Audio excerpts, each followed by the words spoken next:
Merba l-ura tiret parti tal-programm Pjazza nkomplu bid-diskussjoni tagħna din id-darba se nitkellmu dwar aħbar pożittiva matul il-ġurnata fejn il-Gvern ħabbar roħ sostanzjali u ieħor fil-prezzijiet ta' diversi mediċini fosthom mediċina li tintuża kontra l-kanċer fil-Mustrana l-Kbira flimkien ma' oħrajn li jintużawha trattament ta' kundizzjonijiet differenti inkluż id-diabete, l-akne, l-ansjetà, mart tal-adam u l-ażma. Għaldasan biex nitkellmu dwar dan ir-roħs u d-deċiżjonijiet kif isiru, għandi miegħi il-professur Anthony Saracina Nglot li huwa ċemen tal-Awtorità dwar il-Mediċini. Nsellimlek. Nsellimlek. Mela, kemm huwa biex tasal għal dan it-tip ta' roħ x'involvi? Ir-roħs jiġi l-ewwel bi-dialogu li jsir ma' l-importaturi u diskussjonijiet.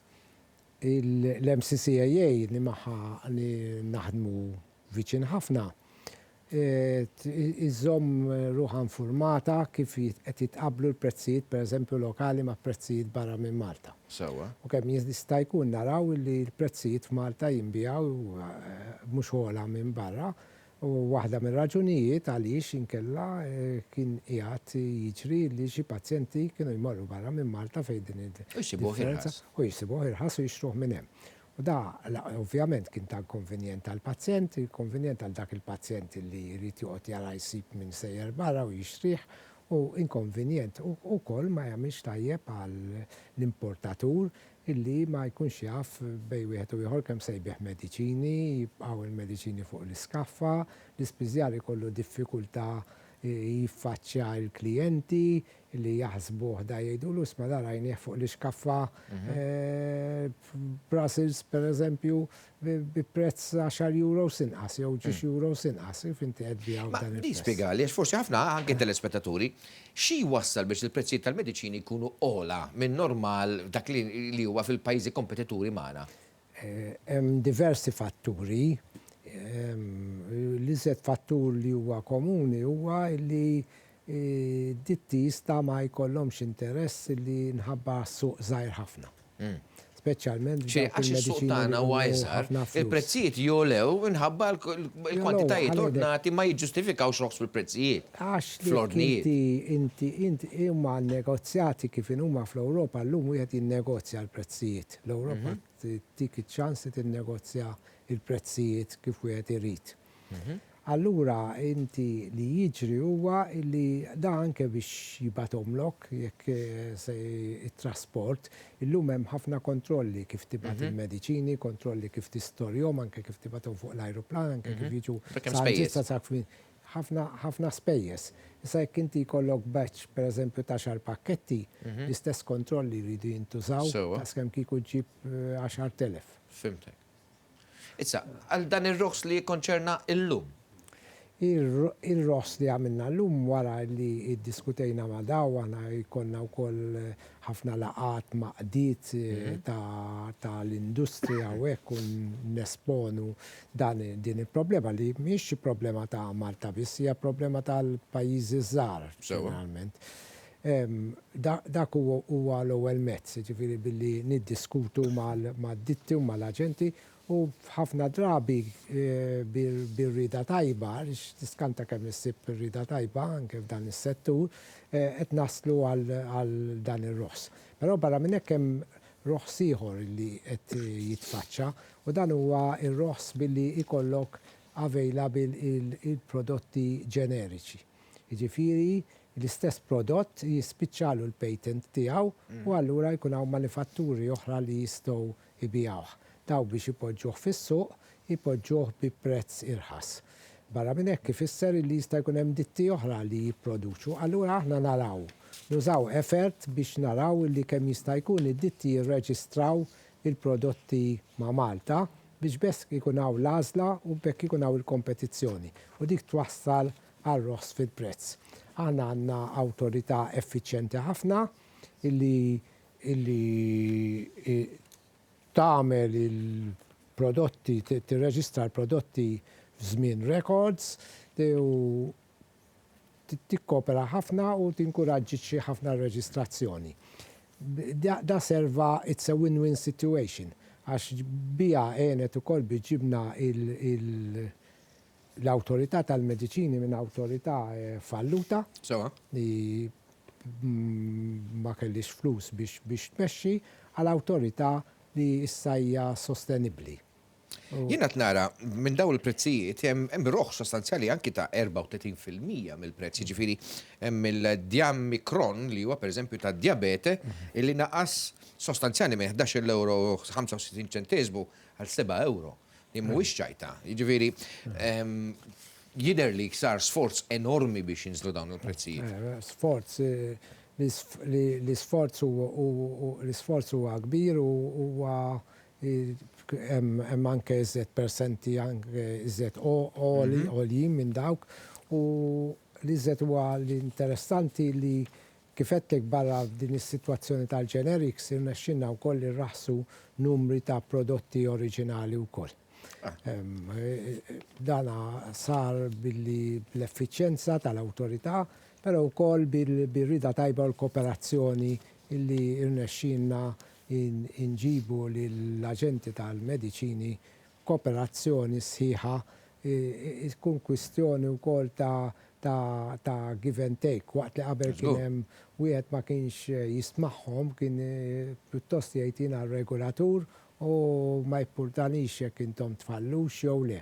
Pereżempju waħda mill-affarijiet li saret huwa li l-gvern beda jħallasom fil-ħin lill-aġenti tal-mediċini. Kienet importanti ħafna. Dawna kien hemm kompetenti fl-amministrazzjoni preċedenti li kien jammont tal-miljuni kbar. Il-gvern mhux se ħallasna, mela aħna se neħlu 8% rridu morru l-banek nisselfu l-flus, mela nollu l-prezz 8% biex jekk għall-ista jkun il-gvern ma jħallasnix. Issa mhux tal-li sar jħallasom fil-ħin, tal-li sar jiggarantilhom li tihom il-persentaġġu jħallas l-interessi u jekk jiġi xi nuqqas u ma jitħallsux fil-ħin. Qed nitkellmu fuq roħs ta' 29 mediċina u 10 ġeneriċi. Issa, hemm diskussjoni tal-aktar roħs għal-ġejjini? Nisperaw, wieħed dejjem jispera jista' jiġifieri aħna maħniex m'hemmx ebda ħsieb illi wieħed jasal f'każ estrem għax li jista' jagħmilha biex f'każ estrem fejn jiffissa il-prezz tal-mediċini. Ħafna jisaqsuha din id-domanda, imma iffissawh il-prezz tal-mediċini. Meta qabel kien isir dan u kien ikun hemm pressure biex jiffissaw il-prezz tal-mediċini, ir-riżultat nafu x'kien mediċini out of stock. Bin-nies m'għandniex mediċini għal Poplu Malti. Illum bil-pjaċir ngħidu li dina saret okkażjoni rari milli okkażjoni normali fejn jkollok lista kbira ta' mediċini li huma out of stock. Mela, Professor Ċerangrot, grazzi ħafna tal-ħin tiegħek magħna, ħadna gost nitkellmu miegħek u nittamaw li terġa' tkun magħna fl-edizzjonijiet li jmissu biex nitkellmu wkoll f'aktar dettall dwar aktar roħs fil-mediċini jekk ikun il-każ, nittama naħseb li iva, m'għandniex għalfejn naħsbu li le, però wkoll ovvjament l-uffiċċju tiegħek huwa involut diversi osma importanti ħafna. Smajnik ukoll fil-kwistjoni dwar il-morning after pill, pereżempju, li kienet diskussjoni li involvit l-uffiċċju tiegħek ġmiela u xek. Nisperaw li n-nies ma jaċċossjawx l-awtorità tal-mediċini fuq il-morning after pill. Ma kontu voluti. Awtorità ta' valur xjentifiku ħafna, għandna personell tista' tgħid fost l-aqwa kwalifikati fil-pajjiż, però anke jaqblu mal-Ewropa, bekk aħna nagħmlu anke ħafna xogħol anke għal barra mill-Ewropa. Dal-aħħar ġejna spezzjonati minn pajjiżi Ewropej, però anke saħansitra mill-FDA, morna tajjeb ħafna, nagħmlu ispezzjonijiet ta' pajjiżi barranin biex ikunu jistgħu jesportaw il-mediċini Malta bħal fl-Indja u fiċ-Ċina. Barra minn hekk ninkoraġġixxu l-istaff tagħna billi noffru placements u bħalissa għandna ma' 16 persuna jagħmlu saħansitra l-ola grat li wieħed jista' jasal fih fi grat ta' dottorat. Maltin da. Ta' Maltin u barranin, jiġu għandna Maltin u barranin li qed jagħmlu dottorat fl-Università ta' Malta. Jiġifieri l-ola grat li tista' tilħaq, daw kollha fl-awtorità billi nisponsorjawhom u ngħinuhom u ntuhom l-study leave għax jiena nemmen ħafna illi il-fattur ewlieni huwa l-edukazzjoni. U aħna l-awtorità nifraħru li għandna l-iżjed nies possibbli edukati li jista' jkollna fis-sens ta' xjenza għolja. Professor Xerenglot, grazzi ħafna tal-ħin tiegħek magħna, il-ħin jgħat jafas l-aħħar suġġett li jmiss minn hawn ftit ieħor se nitkellmu rigward il-konsumatur. Il-konsumatur Malti mhux biss għall-prodotti normali li jixtri, iżda nitkellmu dwar prodotti li huma ta' servizzi finanzjari. Smajna dal-aħħar diversi każi fejn kien hemm nies illi marru l-qorti bl-iskop li jiġbru flushom lura wara li jgħidu li investew flushom ħażin għaliex ingħataw il-pariri ħażin. U miegħi fl-istudju għandi lil Helga Bizzuto li huwa chairperson tal-Awtorità dwar il-Konsumatur. Insellimlek inġinier u xejn. Yes. Mela, żewġ charters nedew dan l-aħħar bl-iskop illi il-poplu Malti li huwa konsumatur ikun aktar informat u jkun aktar salvagwardat minn dak li jista' jseħħ bħala abbuż fil-konfront tiegħu fejn ikun hemm innuqqas ta' informazzjoni li jista' jiswa qares għal min jinvesti fis-servizzi finanzjarji. Spjega li ftit x'inhuma dawn il-charters. Ħriġna tnej fil-fatt, wieħed fuq il-servizzi bankarji meta wieħed imur biex jieħu servizz mingħand bank bħal meta jiftaħ kont u jew jagħmel xi self. U charter ieħor li għandu x'jaqsam ma' servizzi finanzjarji meta wieħed jixtri xi shares jew bonds. L-iskop kien li nikdbu f'mod ċar u konċis naqra tal-linji gwida biex il-konsumatur ikun jaf x'għandu jfittex, x'jista' jsaqsi, x'inhu ma d-drittijiet tiegħu. Fil-każ pereżempju tal-banek li jingħata l-informazzjoni kollha, li ma jkunx hemm spejjeż li ma jiġux indikati lilu meta jkun qed jixtri servizz, li jkollu dritt jibdel minn banka l ieħor mingħajr ma jkollu problemi twal jew komplikazzjonijiet. Ġifieri l-iskop tad-dokumenti huwa biex ftit ħin min ikun se jidħol speċjalment tal-ewwel darba l servizzi jista' jagħti daqqatajn x'inhuma l-punti li hu għandu jżomm f'moħħu meta jmur biex jixtri das-servizzi. Issa dawn iċ-charters huma pubblikati diġà u jista' jarhom fejn? Issa bħalissa għandna ż-żewġ kopji pubblikati li huma se jkunu available electronically fuq il-website tal-Awtorità, però se jitqasmu wkoll fil-banek, fil-konsilli lokali. Foljetti qed ngħidu. Eżatt, u se jitqasmu wkoll bib Fid-djar. Ġifieri eventwalment over the next ftit ġimgħat li ġejjin jew se jitqasmu fid-djar. Issa, bħala awtorità, dawn iċ-charters qed jitfgħu xi obbligu wkoll fuq il-banek u min jipprovdi servizzi finanzjarji? Iktar miktubin b'mod li wieħed jindika dawk l-obbligi li hemm illum li diġà jeżistu ma forsi l-individwu ma kienx jaf bihom, allura ma jistaqsix għalihom. Aħna nemmnu ħafna li l-edukazzjoni tgħin il-konsumatur jieħu d-drittijiet tiegħu. Tfakkar ukoll pereżempju fuq l-obbligi tal-konsumatur, f'ċertu każi, pereżempju meta jixtri servizzi finanzjarji, il-punt li semmejt inti, speċjalment l-investituri żgħar li jifhmu sew l-informazzjoni li tingħatalhom, li jieħdu l-ħin kollu neċessarju biex jagħmlu deċiżjoni, ma jagħmlux deċiżjonijiet blaġla, u li anke jridu jagħtu ċerta informazzjoni lil min ikun qed itihom il-parir. Għax ovvjament jekk inti ma tagħtix l-informazzjoni kollha l-parir. L-istituzzjonijiet finanzjarji, kemm dawk li jipprovdu servizzi finanzjarji kif ukoll il-banek huma istituzzjonijiet li aħna mdorin li biex nafdaw. Issa meta nafdaw qed nafdaw bil-ġid tagħna, bil-dak li ħdimna lih u ġemmajna. Issa, ta' spiss ikun hemm l-allegazzjoni minn min jemmen li għandu jmur il-qorti għaliex jgħid isma' ma fimx, juża il-kelma ingann. Issa, dak huwa konsumatur ikun migdum. Dan il-konsumatur, issa, permess ta' da, jiġifieri jgħid, imma inti kellek il-charter, suppost kont taf dawn, da jista' jaħdem kontriħ ukoll imma? Li m'għandux jaħdem kontriħ, għax hekk inti tkun iktar attent u tkun iktar ippreparat. Hija parti biex tibni l-informazzjoni. Eżatt. U daw inkitbu bl-input ta' numru ta' stakeholders, ġifieri kien hemm il-Bankers Association, kien hemm ir-rappreżentanti ta' stock brokers, kien hemm anki l-Assoċjazzjoni tal-Investituri Żgħar. Biex ippruvajna nagħmlu prodott. Flimkien, sija bħala awtorità u bħala min qed joffri s-servizz u anki l-konsumatur li jista' jkun utli. Ġifieri ġbarna ħafna input siwi u naħsbu li d-dokument għandu jkun utli ħafna. U fid-diskussjoni tagħkom ma' dawn l-organizzazzjonijiet, kien hemm pereżempju min hu lest li joffri iktar għajnuna ta' informazzjoni għall-inqas lill-konsumatur. Għalli fimni, meta nitkellmu fuq il-finanzi mhux kulħadd jifhem. Kulħadd jixtieq jinvesti fejn jista', però mhux kulħadd jifhem fis-swieq finanzjarji. Eżatt, fil-fatt dawn mhumiex huma mirati l-iktar għall-investituri żgħar u dawk l-iktar vulnerabbli. Issa li jkun hemm xi ħadd li jmur oltre iċ-charter u oltre dak li hu li hemm.